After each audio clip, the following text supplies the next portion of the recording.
Ravi Prakash Siliconandhra hospital Kuchipudi super speciality వైద్య సేవలు పూర్తిగా ఉచితం. శ్రీ కనకదుర్గమ్మ వారి ఆలయంలో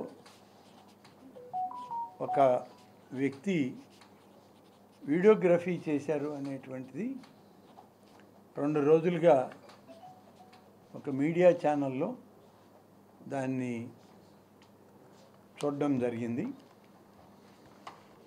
సాధారణంగా ఏ ఆలయంలో అయినా సరే పవిత్ర ఆలయాల్లో అంతరాలయంలో ఉన్నటువంటి మూల విరాట్టుని ఎవరు కూడా అక్కడ ఉన్నటువంటి అర్చకులు ప్రధాన అర్చకులు తప్ప నిత్యం పూజా నైవేద్యాలు కైంకర్యాలు చేసేవాళ్ళు తప్ప ఆలయంలోకే పోకూడదు, మూల విరాట్టును తాకూడదు. అంత పవిత్రంగా ఉన్నటువంటి ఆలయంలో మరి ఎలా జరిగిందో తెలియదు. ఒక వ్యక్తి అమ్మవారి యొక్క మూల విరాట్ విగ్రహాన్ని తన వీడియోగ్రఫీతో తీసుకొని బయట అది సోషల్ మీడియాలో వివిధ ఛానల్స్లో ఇచ్చారనేటువంటిది స్పష్టంగా తెలిసింది. తెలిసిన వెంటనే దాని మీద ఆలయంలో విచారణ చేయడం జరిగింది. సీసీ ఫుటేజ్లన్నీ కూడా తీసుకున్నాం. వాటన్నిటినీ కూడా విజయవాడ కమిషనర్ ఆఫ్ పోలీస్కి సంబంధిత పోలీస్ అధికారులకి నివేదించాం. వాళ్ళు దాని మీద ఎంక్వైరీ చేస్తున్నారు. ఎవరు తీశారనేది కూడా ఆ వ్యక్తి ఈ ఐడెంటిఫై అయ్యింది. మీడియాలో చెప్పిన విధంగా మహిళ కాదు తీసింది, ఒక పురుషుడే దాన్ని ఆ వీడియోగ్రఫీని చేయడం జరిగింది. అది ఇప్పుడు పోలీస్ ఇన్వెస్టిగేషన్లో ఉంది.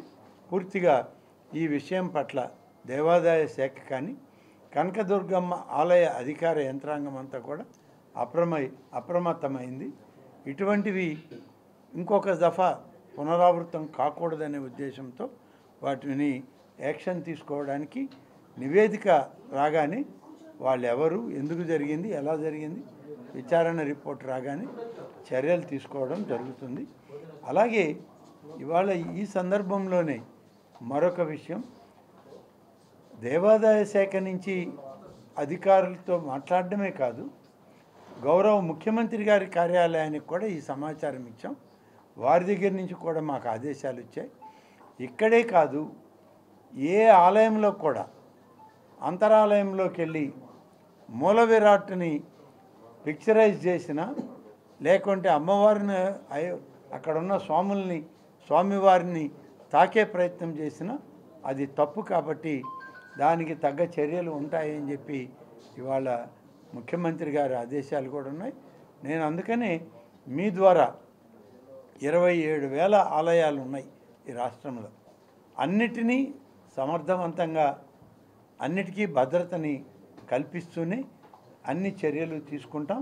ఎక్కడ కూడా నేను ఎవరినైనా కూడా కోరుకునేది అంతరాలయంలోకి వెళ్ళి మూల విరాట్టుని ఫోటోలు తీయడం కానీ, దాన్ని వీడియోగ్రఫీ చేయడం కానీ, లేదా తాకే ప్రయత్నం కానీ దయచేసి ఎవరు చేయొద్దు.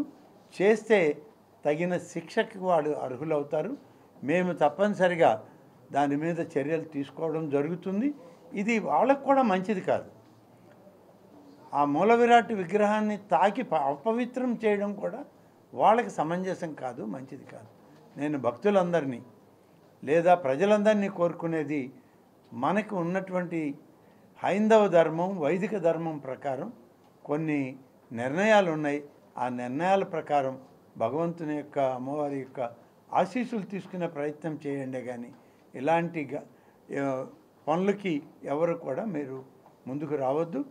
వచ్చినట్లయితే శిక్ష కూడా దానికి కఠినంగానే ఉంటుందని చెప్పి ఈ సందర్భంగా తెలియజేస్తాం. స్వాతంత్ర దినోత్సవం నాడు రాష్ట్ర ప్రభుత్వం ఒక కార్యక్రమం ఇవాళ మొదలుపెడుతూ ఉంది. అదే రెవెన్యూ సదస్సులు. ఈ రెవెన్యూ సదస్సులు ఆగస్టు 15న లాంఛనంగా ప్రారంభమైన ప్రతిరోజు రెవెన్యూ సదస్సులు అన్ని గ్రామ పంచాయతీల్లో రెవెన్యూ గ్రామాల్లో జరపాలనేది ప్రభుత్వం యొక్క ఆలోచన. దాని ప్రకారం ప్రతి మండలంలో అధికారుల్ని సమాయత్తం చేసి జిల్లా కలెక్టర్ గారిని ఒక ప్రత్యేక అధికారిని సీనియర్ అధికారిని జిల్లాలకు పంపించి రెవెన్యూ సదస్సులు నడపడం జరుగుతుంది. ఈ రెవెన్యూ సదస్సుల్లో దేవాదాయ శాఖకు సంబంధించినటువంటి భూముల విషయాల్లో కూడా నివేదికలు మహజర్లు అందితే వాటి మీద కూడా మేము శాఖాపరంగా చర్యలు తీసుకుంటాం. దేవాలయ ఆస్తులు 1 సెంటు భూమి కూడా ఎవరికి మరి దారాదత్తం చేయడం కానీ అక్రమంగా ఆక్రమించుకోవడం కానీ లేదా ఎవరైనా దుర్మార్గంగా దోచుకునే ప్రయత్నం చేస్తే వాటిని అడ్డుకోవడం జరుగుతుంది. చట్టపరంగా చర్యలు కూడా తీసుకుంటాం. మరిన్ని వీడియోస్ కోసం ఛానల్ ని సబ్స్క్రైబ్ చేయండి. లేటెస్ట్ అప్డేట్స్ కోసం వాట్సాప్ ఛానల్ ని ఫాలో చేయండి. అండ్ లింక్ డిస్క్రిప్షన్ లో ఉంది.